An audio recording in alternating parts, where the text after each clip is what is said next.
I'm not allowed to cross this road because this is the town of Stansted, Canada. On the other side of the street is Derby Line, USA, and the border between the two countries runs right down this, Rue Canusa. For the local residents, that can be inconvenient. I lived here all my life, so 63 years. Today, you cannot cross over the line and visit your neighbors like years ago. If you want to cross, you have to report at customs. You know, I used to cross every day. Now I probably cross once a week because I come down to the post office over here. To go through the border, basically, they ask you a passport. They go inside. I guess they look at if you have a record or not. They look at your registration of your car. About a couple minutes and you're gone through. I'm a dual citizen, so I'm American and Canadian, so it's easier. This is a place where the idea of a border as a solid, easy-to-understand line gets a little bit fuzzy.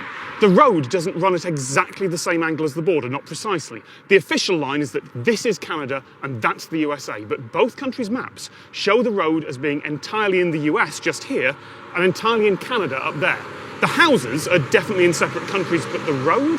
It's not quite as clear. And in practice, if I was driving, I'd be okay. Even on that side of the road, I am considered to be still in Canada, as long as I don't stop and walk up to an American house. It's fair to say that there's a little bit of leniency here if you're just nudging the border by a few centimetres, or if you're on that side a couple of inches. But while I was setting up my camera here, the police turned up, lights flashing, to move along those bikers you saw earlier, who were admiring the view from the other side of the road. It all seemed in good spirits, but they had crossed the border. Well, the library is part on the Canadian side, part on the American side. But you stay on Canadian side, you stay on the sidewalk, and you go through the front door, and it's permitted.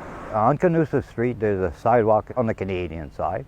So back years ago, it was tolerated that people on the American side could cross over and walk on the sidewalk. So, you know, basically it's a little dangerous to walk on the side of the road. And now today, well, it's not tolerated no more.